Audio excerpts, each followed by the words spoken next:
Is Sean Lee a genius or is he a homer? Let's talk about it in Below the Belt, which is brought to you by Academy Sports and Outdoors and Window Nation.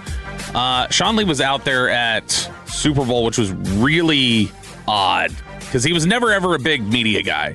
I never felt like he hated it the way some other guys did, but he was definitely not somebody who wanted to just sit there and chop it up and cut it up with the media. He was serious. He was very serious, and he was very serious about football, and there he was out there last week in a navy blazer, just walking around talking to people. Desperately looking for him. I was looking around for him, and I don't know who he was there with, what he was there I don't know if he was like pitching something or he just came to hang out. But I know we saw Joe Trahan, who's now with Tony Fay PR, formerly of the Cowboys, and he said he was like, "You doing media?" And he's like, "I know, you never would have thought." And so it was bizarre to them as well. Now, before we get into what he had to say, he talked to Tommy Arsh from DallasCowboys.com a little bit. We talked yesterday about Devin Witherspoon saying that the Patriots' offensive line in the Super Bowl was giving away tells, that they were tipping run play, pass play with just various things they were doing in the way they were coming off the ball. Turns out Drake May was tipping some things too. NFL Films released a mic'd up segment from the game yesterday, and the one that went really viral was Julian Love, who did end up getting an interception after he had dropped one earlier in the game, or he was close to getting one and he didn't quite get there. It's him coming off of the sideline and talking to one of the Seattle DBs. Yeah, That's all right, though. I'm going to stay patient. I want you to keep going on that out. I'm going to give me one. Classic young quarterback. I know. As soon as that back foot hits, Deep ball is this. as soon as the back foot hits, he's going to where he wants, but he's pausing for a second to confirm that he's open. He's not blindly doing like Stafford. There's like a little hitch there. Okay. You can jump that. So he was talking about how, like, when he was scanning the field, he goes, all right, he's stopping on it, which this is something that happens, like you said, classic young quarterback. It happens with quarterbacks a lot. The further you get along in the game, the more you're throwing people open. I'm trying to remember who. Neuheisel said it to me off to the side before we'd started. Well, he said that because we're talking about Aikman, and he said that as a quarterback, when you're playing the game at the right level, ball should be halfway to the receiver by the time they turn their head. Mm-hmm. Like when you're playing where at the level that you should be, that's where it should be. Drake May is boom, boom, boom, getting into his drop, hitting that back foot, and then he's just confirm, okay, and then he was releasing it, and Julian Love was like, we got this. This isn't Stafford. Stafford's going to cut it loose before he gets back there and can look at it. That was a big criticism of Dak when Dak was coming out. That Dak would stare it down and look at it and go, okay, open. He wanted to throw to receivers looking at him, like basically coming back to him. He just wanted to know it was open. Mm-hmm. He wanted to. He looked at it and needed to confirm. There's a clip of Jason Garrett from the War Room talking about Dak like that, where he's explaining the differences between various quarterbacks to Jerry. And he's like, all right, so an example, John Elway. John will just, John would kind of look at it a little bit. It's not a bad thing necessarily, but it's just more about a comfort thing. And Dak, he'll look at it. He wants to make sure it's there for him and comfortable. And that's what Drake May was doing apparently, and the Seahawks were able to take advantage of that. So the first time I actually saw this in person was Hammy, the ball knower. Oh, yeah. Thing that I should now have on my side after my one-loss playoff run. But the T for good. The T was broken already. It's now officially off. Good. This is better. Mm-hmm. The Al Saunders offense. Okay, This was all about timing, and I think it was Todd Collins. This thing is not metal. I thought it was. No, 3D printed. 3D printer. Wow. Yeah, it's really cool. That's cool. But I was at a Redskins game, and I was watching Todd Collins, and he just knew the offense. He knew it like the back of his hand. And I watched him throw these footballs before the receiver turned. Mm-hmm. And it was like a thing of beauty. And it's like, oh my gosh, like he's not waiting to see it. And it was just knowing the offense and where everyone's supposed to be and when they're supposed to break. That's why Aaron Rodgers has, when Aaron Rodgers has talked about good hands there, Roberto. Yes, thank you. I was breastfed till I was 5. Homeschool.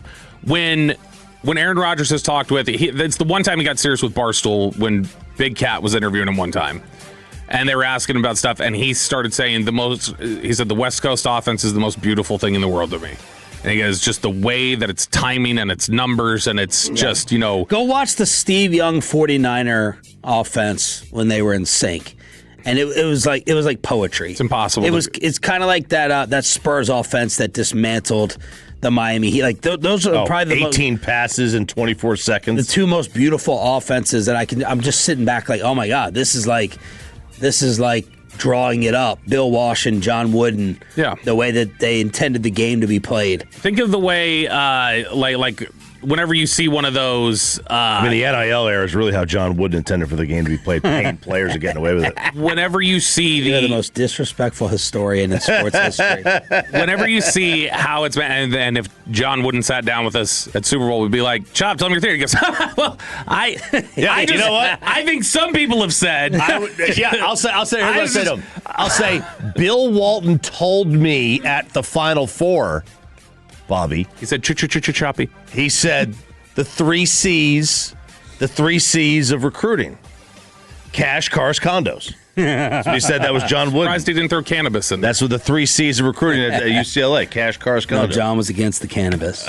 Bill was not though. Bill was all about everything. No, but it reminds me a little bit. It reminds me of like whenever you see one of those videos like, here's how this thing is made. You see the production line, you see the conveyor belts, you see all the gears clicking together, stuff like that. That's what the West Coast offense feels like when it's going right. Yeah. Where it's just, it's such precision. It's like, there's nothing you can do because everything's in its place. And it's just, if you are precise, it's great. The problem is a lot of people are not precise. Speaking of a lack of precision, Sean Lee was talking about the Cowboys defense with Tommy Yarsh out at the Super Bowl. And he's still a big fan. Said he loves the Cowboys through and through. Says every single game, every single play, love the Cowboys, love the fans, and excited to watch them next year. They're going to bounce back and have a huge year. All right, so I'm already getting a sense a little bit. Sean Lee might be somewhat of a homer. Yeah. Not the loud and proud Michael Irvin type, but definitely probably hears Michael talk sometimes and goes, that's a good point. That is a good point. We are going to go to the Super Bowl. Right. He said getting the coordinator in, getting the personnel healthy again. I think there were a lot of games where they had a lot of personnel in and out, a lot of people who weren't healthy, getting some continuity with a new coordinator, drafting some guys, bringing some young guys in. I think this defense is going to bounce back quick because the talent is there. Ooh, talent is there. I don't know. He said there are guys who know how to play football, and you're going to have a lot of young guys moving into year two. From year one to year two, I took a huge jump in understanding football and being able to play at a high level. Sure, I imagine Donovan Ezraku is going to be better next year.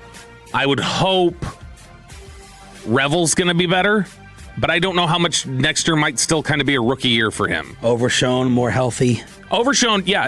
Now, see, Overshown is one who... Bland couldn't be worse. I mean, I guess he could be worse, but hopefully he'll show a little bit of why he got paid. He had a couple games where he was good. It was not consistent. Yeah, you can go. You agree? You can be out on your island with Duran he is. I'm gonna go. You're desperately hanging on. I'm gonna go back and I'm gonna tally this. I'm gonna tally the number of times we came in here the next morning. You had Bland as a star up. I know it happened like three times. Two or three. Okay, so I'm saying there's 17 games. Consistent. He got $90 million. He showed it 3 times. All right, that's $30 million a game. That's there you go. That's like what Chris Young would pay a pitcher. All right, it's good. But Sean Lee is talking about, he said, from a standpoint, talking about where he was asked about the linebacker group, because the linebackers obviously were awful for the Cowboys last year. And Sean is the epitome, I think, of just understanding everything and how it works together and how you play that position.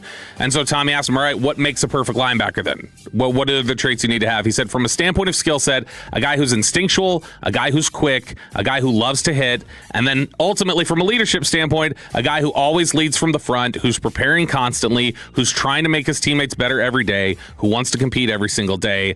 Those are what make not only great linebackers, but great football players. And then, of course, he had to circle back and he said, when I think of a guy who competes every day, Dak Prescott. There's nobody better who competes more, pushes his teammates, who loves football, who loves his teammates, and loves the Cowboys. So that's a guy, if you can be like Dak, you're going to be doing all right. Now, him talking about leading from the front is interesting to me. So in 2020, when they had or was 2019 or 2020, I can't remember, whatever his last year was, both years they had awful issues with leadership and locker room chemistry. 2019 was awful. That was when Michael Bennett came into the locker room and was screaming after the first game of just like, you guys need to pick this up a little bit. But it was 2020, so they have the COVID year. It's not good. And he was kind of a reserve at that point. He was taking a back seat. He wasn't playing as consistently. And the locker room, because he was taking a step back, he's like, all right, I need to turn over leadership now to the guys who are playing consistently. It wasn't pouting. It was just, you can't lead and not be on the field consistently with the guys to be their general. So he took a step back, and it got to a point like midway through the season where the defense basically just had to tell him, will you please take charge again? Because we can't operate this way. This isn't working. And he ended up having to do it a little bit, but he tried to like pass that baton and he couldn't. Nobody would pick it up.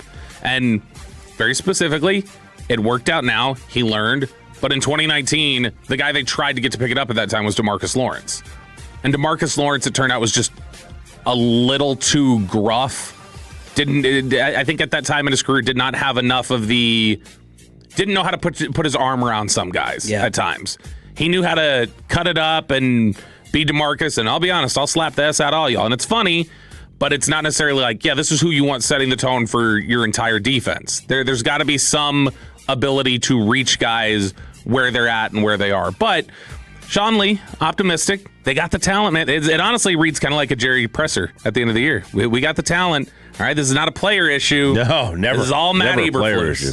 All Matt Eberflus. I'm still stunned Sean Lee hasn't gotten into coaching. I asked somebody about it, and they said, yeah, I think that he's got some home obligations that are like, let's spend some time away from football for a little bit. Let's have home time. You know how, like with jerseys of players who don't play anymore, okay? There are certain levels of players you can wear their jersey at any point to any game as long as they're gone, doesn't matter. And then others, it's like, that jersey's a little bit old, you might want to update your jersey. Yep. Can you wear a Sean Lee jersey, Sean Lee on that level where you can wear his jersey at any point and no one's going to look at you and be like, man, come on, step your jersey game up? That's a great question. I think the answer is yes. Think so? Yeah. Yeah, there may reach a point where you get a few years down the line where some younger Sean fans... Lee was a machine. Where some younger fans will be like, who? Because he just... He wasn't on the field consistently enough. But, I mean, I think anybody who remembers is not going to judge you for wearing. With all that being said, no offense, Bobby. That was a waste of time. Generic, cushy, cowboy.com answers. Not interview. You got to talk to him. I wanted to interview him. But he kissing the star. Nothing of real substance or depth there. It sounds like a guy who was analyzing it straight to me.